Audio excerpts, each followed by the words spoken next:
Wall Street veteran Bernard Madoff has been arrested and charged with running a $50 billion Ponzi scheme. Congress wants to know what caused the Enron meltdown. Now, while the collective rage currently is focused on WorldCom, Tyco CEO Dennis Kozlowski was convicted of looting hundreds of millions of dollars. This is one of the biggest fraud cases ever. Their president's a crook. Well, I'm not a crook. Find out more on this week's episode of White Collars, Red Hands. When we are kids, we play house. We pretend to have a store, and we use our imaginations to take us anywhere. Once we hit our teen years, we find ways to make some extra income. Most teenagers babysit, rake leaves, or mow lawns to make some extra cash. But not Barry Minkow.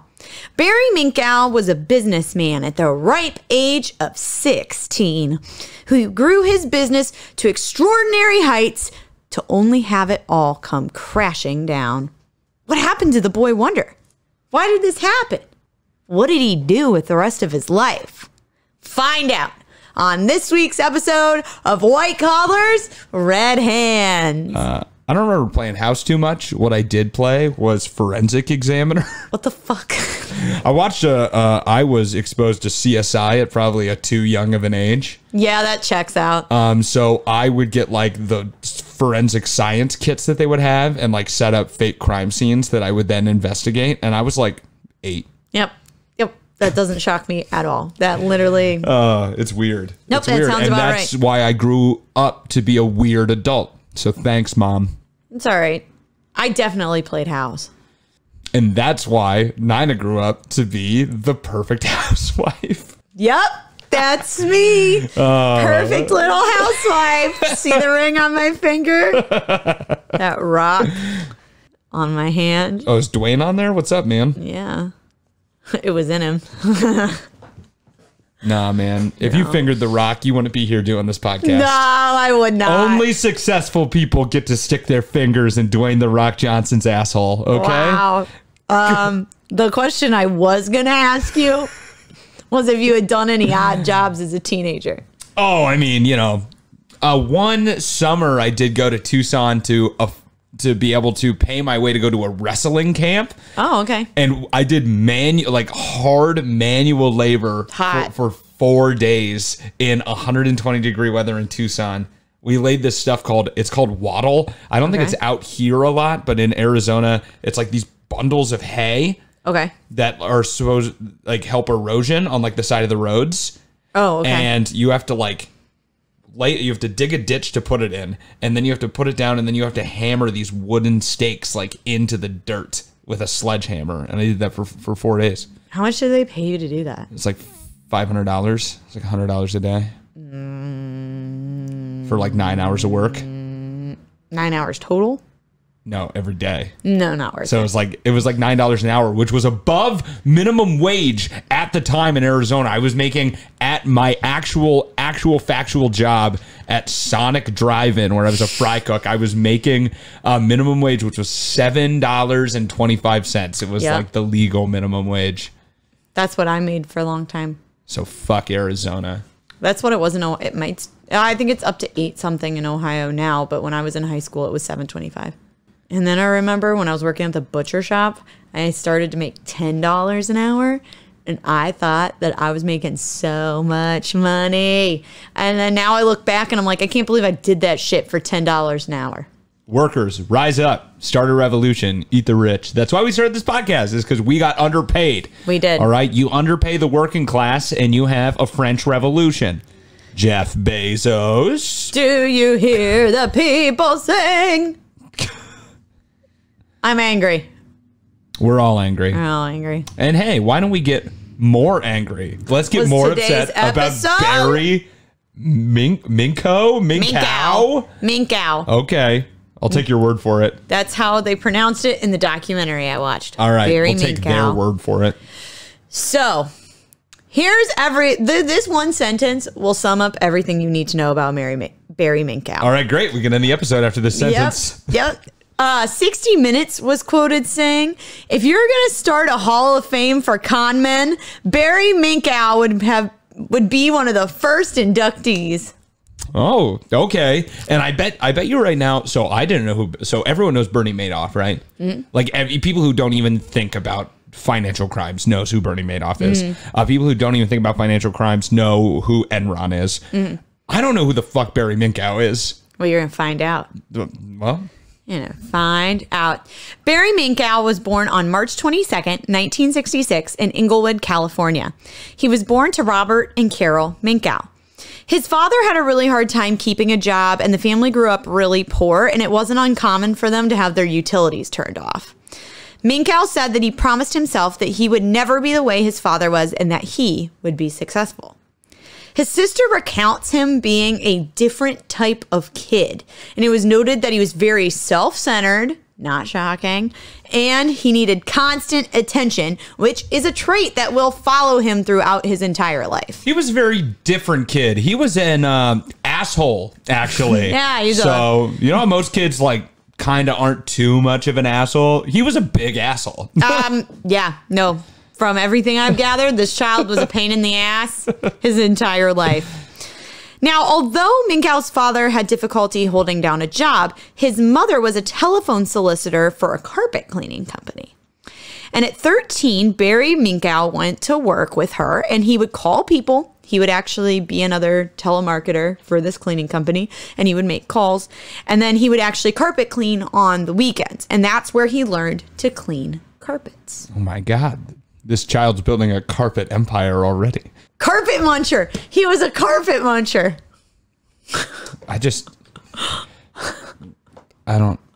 He wasn't eating it. You don't know that? You're right, I guess. He's 13. Oh God! Please stop sexualizing him. Sorry. Sorry. That's where he got his love for the carpet. You know. Oh, okay. It was the 60s, so there was a lot of carpet going on. Yeah, the 60s through the 80s was when he, had his heyday. So the decades of the carpet. I think that's what it's called in the history books. Yeah. But in 1982, he was around 15 or 16.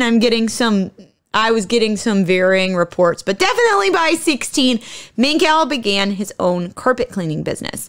He says a huge reason that he started his business was to get girls. Oh, man. He really was an all-American boy. Women love a man who can handle a carpet. And you were the one who said to stop sexualizing him. I'm talking about actual carpet. Yeah. There's nothing more. Teenage girls, they don't care if you play football. They don't care if you're smart. They care if you can staple down a carpet without any bunches. That's what they care about. Nothing else got me hotter when I was in high school. I would actually just watch the Empire Today commercials over and over and over because they were laying all that carpet and hardwood floors. Oh my God, why is this? I'm like, this is so Empire practical. Today, so practical. Oh, I am going to call. I'm going to call 1-800-EMPIRE today. On your phone bill, instead of it being charges from a sex hotline, with teenage boys, it's just carpet cleaning services. To Barry. So Minkow was very into fitness. He's always been very into his dick in that mouth. Okay, sorry. You said fitness. I can't. Okay. I can't not say the joke. All right. It's kind of like law. Sorry. So this man was very concerned about his physical appearance and his health. Oh, okay. Thank you. And he was at Valley Gym and Health Club at 16, and there was a lot of steroids going around and stuff like that. And there was a man that he met there, and the man told him that if he cleaned his carpet, he would give him he was going to exchange his services for steroids, which he did. All right. And he was cleaning this man's carpet, and the man told Minkow that he should start his own business. And so Minkow knew this man from the gym. He respected him a lot. He gave him steroids. So he was like, yeah, I am going to start my own business. And the man loaned Minkow $1,600 to start his business with $200 a week interest. Oh, so Barry's dumb. Yeah. Even at 16, you got to be like, that's a bad deal. Yep. And Barry thought this was his ticket out of poverty.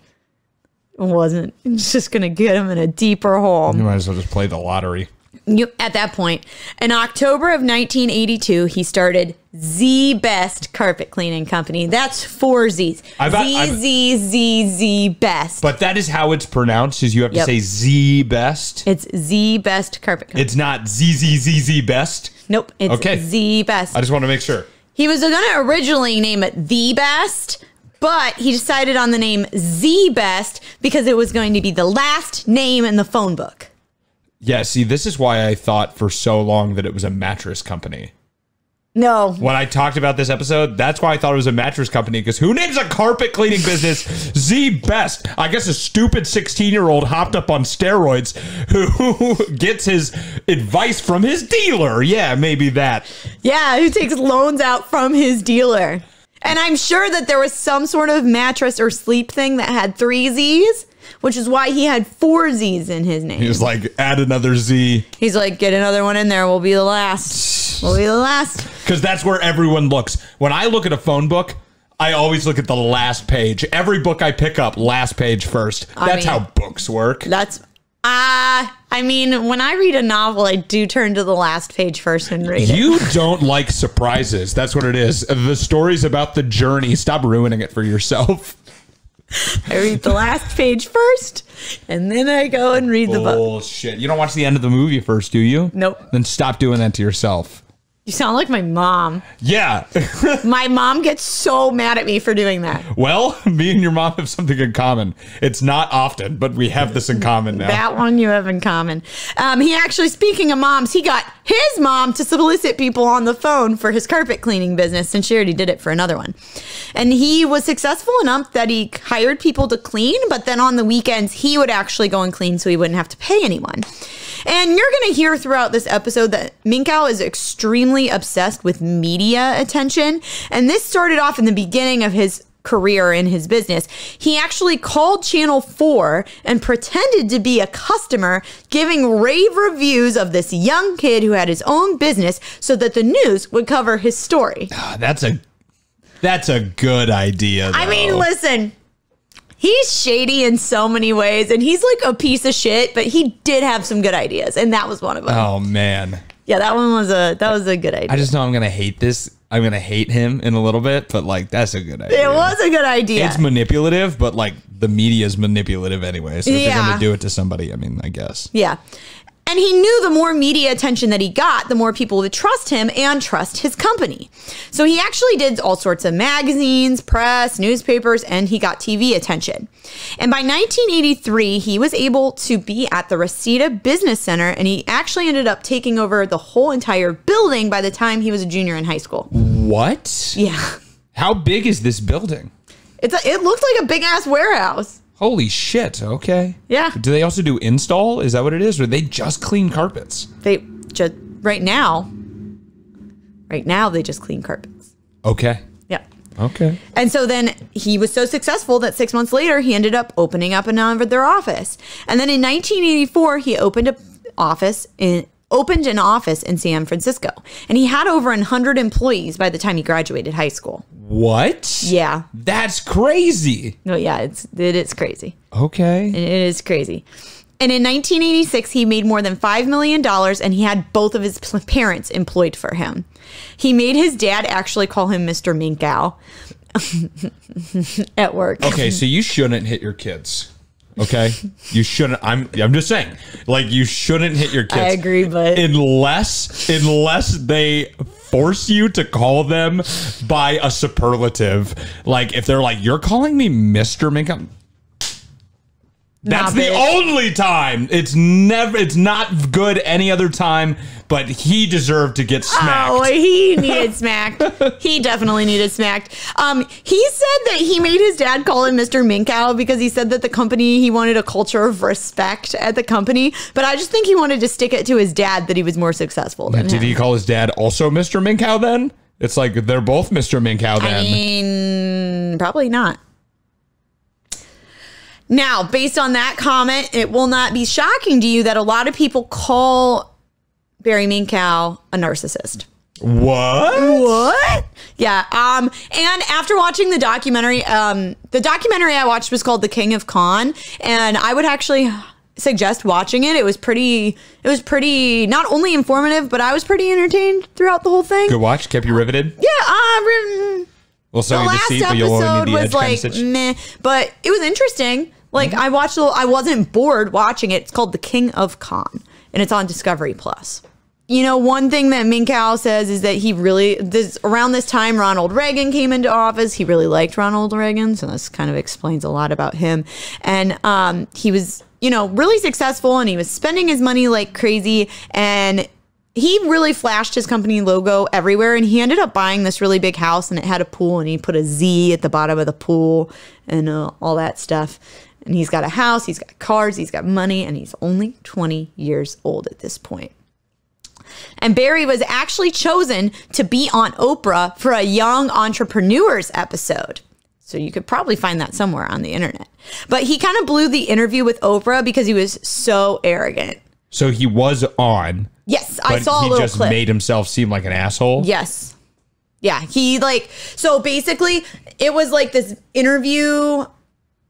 I'd never seen her do this when I would watch Oprah when I was younger, but it was like a panel almost of young entrepreneurs. There was probably like 5 or 6 of them, and she was kind of interviewing all of them. And Barry was like the obvious biggest asshole in the group. And what? No, I'm just I haven't seen it, but I'm just imagining him being like. So synergy is really important to running a good business. Well, he would just, and you're going to find out why. He's very charismatic. He's very loud. And so he commands a lot of attention. And sometimes he's not even really saying anything, but because he's loud, people pay attention to him. Those and they're like, suck. Yeah. And there people are like, oh, he's got a lot to say just because he's loud and is talking. And there was actually one guy in the interview who's basically like, what you're saying, like the advice that you're giving people right now is going to hurt people. Because he's like, think big, dream big, be big. Like, what the fuck does that even mean? Fake it. Yeah. Think big, be big, and fake it. Exactly.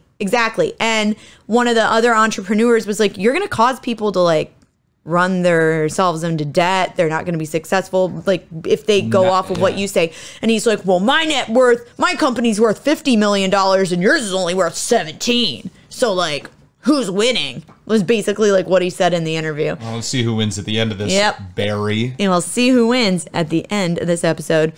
And he actually ended up writing a book when he was in his early 20s called Making It in America. And by the time that Minkow was 20 years old, the company had gone public. Oh, they took this company public? Yep. I didn't know that, actually. Yep. So now Minkow's operation was actually not as squeaky clean as he made it seem. There was, in one of the interviews that I watched, a couple was interviewed, and they were talking about how they had hired Z Best to do some cleaning for them, and they ended up checking their credit card statements, and they had been severely overcharged for their service. And so they contacted the company, and they were like, oh, you need to actually talk to the owner. Which, like, why would you need to talk to the owner if you have there's an 100 overcharge? employees, and you have to talk to the owner for an overcharge? Yeah. And so the wife had talked to Barry on the phone. He's like, oh my God, I'm so sorry. This is a mistake. We'll get it fixed right away. Never fixes it.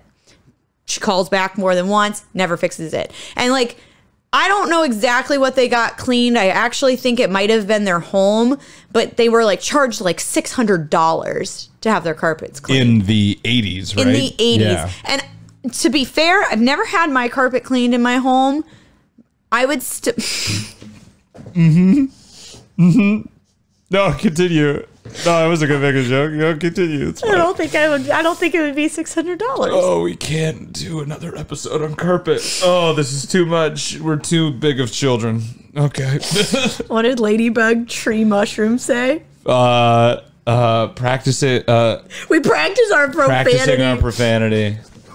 That review. Yeah, you're right. We are childish because we're having fun. I do this to relieve stress. I'm having fun in life. Sorry if you're not. Yes.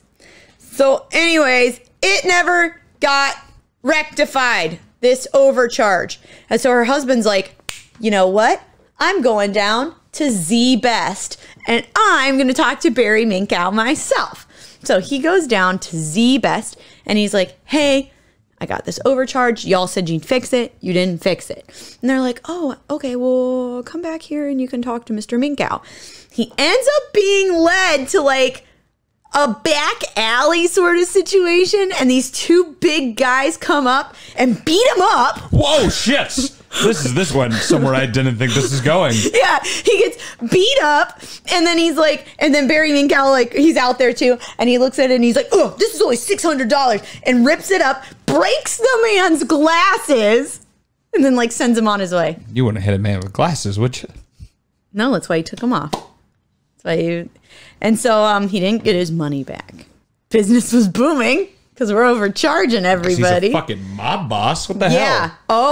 Oh, Kashan. Oh, no. Look at you foreshadowing. Oh, this is a bad Easter egg. I didn't want to find it. So business was booming, and every single year they were opening up 2 to 4 new stores every year. They were like kind of like Starbucks almost. Now, Minkow was so young in the beginning of this. We're going to go back. We're going to bounce around just a little bit in this. But he was so young that he actually couldn't open a checking account for his own business because he wasn't 18. And so at first, the bank was letting him open a checking account because they didn't realize he was 16.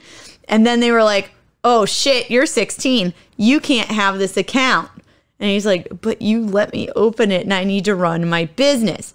So anyway, he figured out how to rig the system because you can cash a check at the bank without having a bank account. Or at least back then you could. Okay. From what I was understanding. So what he would do was he would write checks for one bank to deposit into another bank. So it's like, send this over here. This was a very confusing thing that he did, but I think it worked because it was the 80s. Huh, yeah. So he was like, have computers. Yeah, so like he would deposit this check or cash this check out to be deposited. So he was in California, but like the bank he would tell them the bank was in Albany. And so they would send the check out to Albany, but they would give him the cash right then because he was depositing he was going to deposit it in this other one, but he could get the cash there. And so they would send it, but the money was never really there. So then he would get the money back. Like, so he was getting the money, but there was no real money. And these checks would just bounce. Okay, so he's writing bad checks, but at a bank, not a business? Yeah. That's crazy. Yeah. And I don't know how he didn't get caught right away with this. But somehow he didn't. Somehow he didn't. And he was even explaining how he did it because he's still alive. He was explaining how he did it in this documentary. And even the person interviewing him was like, this doesn't make sense to me. And I was like, okay, good. It's both of us. You're like, oh, great. Yeah. He's like, you don't get it? And they were like, no, I don't get it. And he's like, all right. All right, we'll move on. He's such a dick. He's like, I don't know how to. All right, well, you don't get it? I guess you're stupid. But that loan he had taken out from the guy at the gym was really hitting him hard because he was having to pay $200 a week on this $1,600 loan. It took him a long time to pay it off. And so, yeah, it took him a long time. And in 1983, so that was only 1 year after his business had opened, like I said, they shut down his bank account, but he had to make payroll. So he went to make a money order, and you can make money orders at the store. Yeah. And so he went to this store that he knew the people there, and the person who was running the counter where he was getting the money order left him at the front of the store because he's like, oh, I've got to go get something in the back because he knew him and he trusted him. Well, while the guy was away, Minkow took the money box and took the money orders and started making fake money orders to pay his employees. Oh, no. And this is kind of where like his fraud is starting right away. I bet this goes on for a while. These have already been so stupid. Like, how do you not just get caught immediately? I don't know how he didn't get caught immediately. Okay. I truly don't know. And Minkow says that it was after this incident that he was no longer a boy, but I bet he was still a virgin. See, you'd like to think that, but if you have your own house and a pool, and well, this was before that, I think. This was before that? This was in 83, so he would have still been in high school. We went back a little bit. Oh, yeah, he was 17. But he started the business when he was 13. No. Right? No. He started the business when he was like 16. Okay. So he was 17. So it's like a year in. Okay. He started working for his mom. So Oprah and everything came after all this? Mm-hmm. Oh, shit. Mm-hmm. Oprah was after this. We're bouncing around a little bit. And Minkow would go to desperate lengths in order to keep his employees paid and keep his company afloat. He actually even stole jewelry from his grandmother and sold it, which is like some crackhead shit. Like my cousin stole stuff from my grandma to fuel her meth problem. It's like, hey, Granny, can I get some of your chains? I gotta start a carpet business. His grandma never forgave him. Good. His sister said she talked about it until the day she died. Good. I hope on her deathbed she was like, fuck Barry. Like, is her last words. I hope. I don't know what her last words Go were. out with a bang. Minkow ends up meeting this guy named Mark Moores. And they fell in love. Well, Mark Moores was a numbers guy. And when Minkow met Mark, he told him that he wanted to do insurance restorations. What's that? So basically, it was like if a company had a renovation or like they had to cash an insurance policy for some reason, so maybe fire or who knows what, and the insurance company was paying them to go clean the carpets after like it. Oh, okay. Yeah. So like basically it was like almost like renovation. So it's like contracts, but like only with insurance companies. Like they need to come out because insurance companies pay them to clean after something happens. Yes. Okay. Yeah. So something would happen. So Moores will say, and he'll go on record and say that the carpet cleaning was legit and actually pretty good. And he was the one who was getting Barry Minkow all this money for the insurance restorations. He worked with the company. Mm-hmm. And long story short, Minkow ends up lying about all these doing all these restoration jobs. So he's getting the money from Moores, but he's like, hey, so this was a little confusing how this worked, but he was like, this job paying me this much, and then he would get the money. But the jobs were fake. That's so weird. It's so weird. And like, I was trying to understand and I was reading it and I'm like, I do feel like I'm missing something. But he was lying about these restoration jobs. So he was saying, I did a job here. He was getting paid for it, but the job didn't exist. And I'm going to scroll down a little bit. The way that he was doing this was he had met a man named Tom Paget? Yes, Tom Paget. This is interesting. Tom Paget was actually a Nazi. Okay.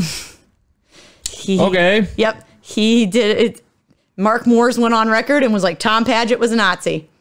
And he like gave all the reasons why. And he was like friends with skinheads and would support like alt-right causes and said he was a Nazi. Okay. And Minkow was Jewish.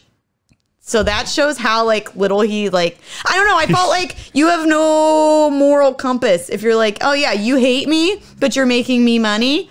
That's totally fine. Anyone working with the Nazis already bad, but like, yeah, but especially if you come from the people that were actively oppressed by the Nazis and you're like, yeah, that tells you money's money, no matter where it's coming from. Yeah, right? That literally tells you everything that you need to know. And together, they made a fake company called Interstate Appraisal Services, which verified the restorations in order to get the money. So they made a different company that verifies their fake jobs so that company can make money as well? Uh-huh. Great. And about 86% of the company revenues were fraudulent.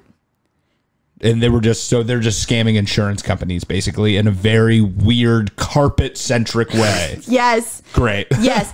And when Minkow finally like comes clean to Moores, he's like, hey, sorry, dude, this one job's fake. I need you to kind of like help me out with this. And he was like, okay, I'll try to make it look real. So he like forges some stuff. And then he's like, hey, sorry, actually like all 20 of the jobs were fake. So Moores was like, I don't know why I did this and wasn't just like, you're shit out of luck. He's like, I don't know why I helped him make all these look real and like make all these fraudulent documents. It was money. And all of this stuff. Yes, it was money. Also, it was Barry, all money. You can't do that. It's illegal.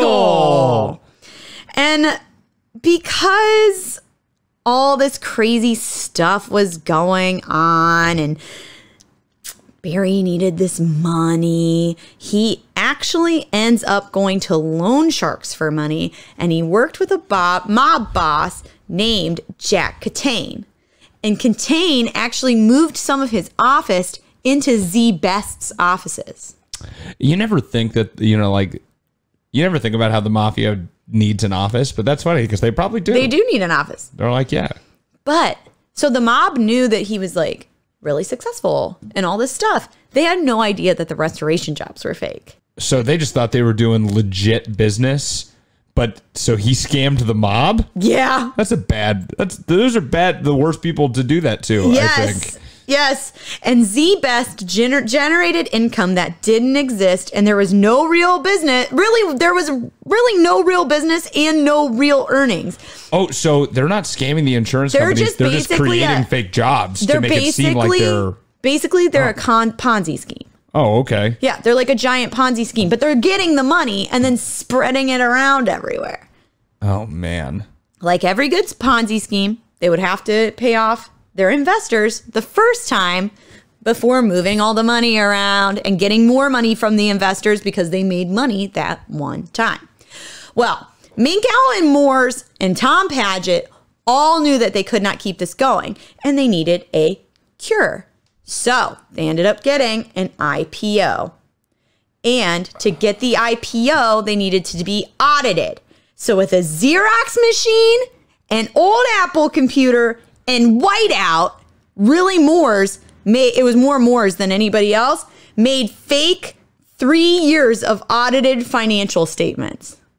Oh my God. About 25,000 documents.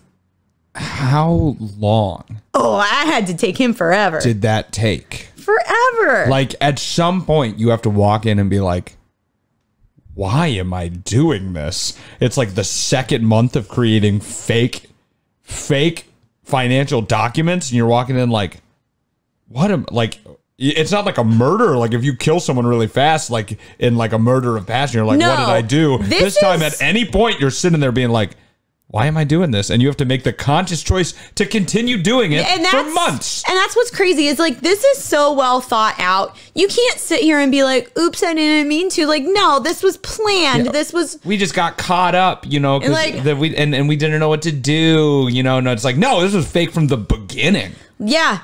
And just continued to get more fake. Yeah, no, he really got himself in something that he just couldn't get out of. Bruh. And so in 1986, before they went public, an auditor had to come and see what they were doing to ensure that they were legit so that they could go public. And so they had this job on the books that the auditor wanted to come see. And it was a $7 million job in a 16-story building. That did not exist. And they didn't think about this. There are no 16-story buildings in San Francisco at the time. So what do? They went to an 18-story building, rented out 10 floors. Mark Moores gave each of the security guards $100 and told them to pretend like he knew them. Oh my God. One of the security guards was like, now granted, this was the 80s, so $100 was a little bit more than it is today. $100 like will still get me by for a decent amount of time if I don't have to pay a bill. That's a lot of mozzarella sticks. It's a lot of mozzarella sticks. But the guy was like, $100, I'll kill someone for that. I was like, oh my God. I think you just want to kill someone, Raj. Yeah. Okay. Jesus, dude. So Moores and 9 auditors went into the building. They put up, no. This isn't the auditors yet. Moores and 9 guys to set up the fake thing go into the building. They put up fake signs everywhere, hard hats, etc., to make it look like a job is being performed. And Moores was worried that the auditors were going to actually ask him questions. And because he's like, I don't know any of these answers. Like, what if they ask me a question? But they didn't ask any questions and they bought it all hook, line, and sinker. Looks good. This place has carpets and it has 1, 2, 3, 4, 5. I'm going to stop at 5. It looks like it has 16 floors. It's fine. Yep. And the public offering goes up. And on March 9th, 1986, Minkow was the youngest man in the U.S. to take a company public. Now, in Minkow, he couldn't even legally drink yet. Man, and this was all just to get money to pay off loan sharks. Basically, yeah. Yeah. But you want to hear the real kicker? Oh, what's the kicker? The auditing company had offices in the same building that they rented out the fake job at. Oh, great. So no one was checking anything. So they were already there? Well, I think that they must have had multiple locations. And so, like, people from this location came to this location, and this is just bad planning on their part. You already got auditors there. Just send them upstairs, bro. This is a lot of people not paying attention to their job. Yeah, well. That's what this is. Yeah, well. Yeah. And so they weren't really looking for fraud. They just wanted to sign a piece of paper. By February of 1987, ZBest was trading at $18 a share on the NASDAQ, which valued the company at $280 million. Now, Minkow also learned that during this time that the company KeyServe, which was the carpet cleaner for Sears, was being sold by its British owner. And Minkow began merger talks with the company because the cash infusion would solve all of his current cash flow problems. It would also, he would have a legitimate business with legitimate customers then, right? You know, it's like you could basically just become a carpet cleaning service at that point. Yeah. And get away with everything and live rich for forever because now, well, at least you actually have the customers and people who need their carpets cleaned and all the equipment that you would buy from them and stuff like that. That's what a lot of these fake businesses try to do. And we've seen it a couple other times where they're like right on the verge of a merger that would actually like solve their issues. And here it is again. Here it is again. They agreed on a $25 million deal. There was also talks of him to buy ServiceMaster for $700 to $800 million. And he was planning, also, this is just a side note, he's planning on buying the Seattle Mariners. And instead, Nintendo bought them. Oh, I didn't know that. Yeah, Nintendo owned the Seattle Mariners for like a while. Ah, I didn't know that. Yeah. Why? I don't know. Japanese people do love baseball. Oh, yeah. They fucking love that shit. It's big there. Yeah. No, it is. It is. However, during all these merger talks, one of the victims in LA who was overcharged on her credit card started calling everyone, and she called the LA Times. My husband got beat up in a back alley. They broke his glasses, and it was her. It was her. We had to go to Lens Crafters, and that was an extra $100. And at this point, this scrawny little man owes me $700. Yep. And obviously, it was found out that it was more than false credit card billings that was going on. There was a man named Don Ray who was the investigator who took on this job for taking ZBest down. And during all this, guess who ZBest's auditor was? Erston Winnie, who became Erston Young. Oh, man. They had to kick out Winnie after this. Yes. And once the fraud was figured out, they resigned as ZBest's auditor, but did not notify the SEC until a month later. Can you do that? Oops, forgot. We don't talk to them no more. Oh, yeah, we don't. We broke up. We broke up. And in 1987, shit hit the fan. There was a run on the stocks, and the stock value plummeted to $3.50 a share. Trading on the stock was suspended, and everyone swarmed in to get to the bottom of the story. And Tom Paget, he gave up right away, and he gave hours worth of interviews. Just another example of a Nazi who's also a coward, because they all are. They are.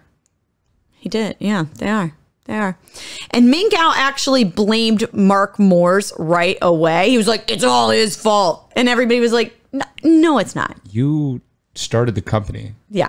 Honestly, we should have known this. When a 13-year-old starts a company, we should have been like, yeah, this is probably how it's going to go. Yeah. But whatever. But obviously, it was very easy to prove that Minkow had been shady from the beginning. And honestly, this was like everything, this isn't a victimless crime. That guy got beat up. No, that guy got beat up. He cheated customers, but he also cheated stockholders of their money. Yeah. It's shitty. He took a Ponzi scheme public. Yeah. And we allowed that to happen. We allowed that to happen. And stockholders filed class action lawsuits. Employees weren't being paid. And Minkow describes it as a difficult point in his life. No shit, Barry. And I don't feel too bad for him. You knew exactly what you were doing. Yeah. And the more the media uncovered the story, the faster the company went under. And by 21, Minkow lost everything. And that is where we are going to end today's episode. This one, we started going and we realized this is going to be a long one. Yeah. But this is going to be a two-parter. Actually, I think this is only our second two-part episode. Third. We did Michelle Sindona. We did O.J. Simpson. And now this. Yeah. Okay, so this is our third two-part episode. But there's too much here, but we wanted to do this story justice, and the story takes as long as it takes to tell, but that means that we don't want to have you sit here and listen to an hour and 45-minute episode, so we're going to split it up. No one wants that. And do around 45 minutes each. Yeah. So, a little more easy to digest. Part one this week, part two next week, and you can find out what happens to Barry Minkow and Z-Best and his future. It gets wild. It is. We're recording this after we finish recording the whole episode, and it gets wild. So come back next week. Yeah, it's honestly, this is in my top 5 stories we've covered. It's been good. I think it's really good. We're liking this one. So come back next week for it. I guess let's just do the normal outro. Yeah, so if you liked what you listened to, make sure you follow us on all the socials. We are on Facebook.com/WhiteCollarsRedHands, Twitter at WhiteCollarsPod. We are on Instagram at WhiteCollars_RedHands. We also stream on YouTube.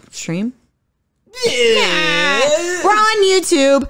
We are under Entertainment Buffet's channel. That is a really great way for you to support us. Kashan makes some cute little graphics. They're not cute little graphics. They're very nice graphics. They don't take me that long to make, honestly. Okay, well, I couldn't make them, so there's that. Those are free ways to support us. We would really appreciate it if you left a review either on Apple Podcasts or on Spotify. Spotify is now accepting reviews, so we would really, really appreciate a review.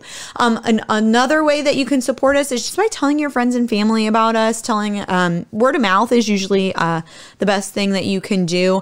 If you are on dating apps, a lot of people use podcasts as a prompt, so if you could just give us a plug, we'd really appreciate that.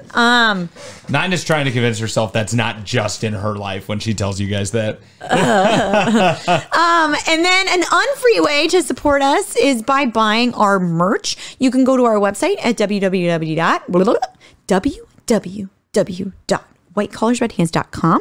There's a little merch tab. You all right? Kashan just headbutted the microphone. If you go there, click the link. You can buy all sorts of fun stuff on there. Get your White Collars Red Hands merch.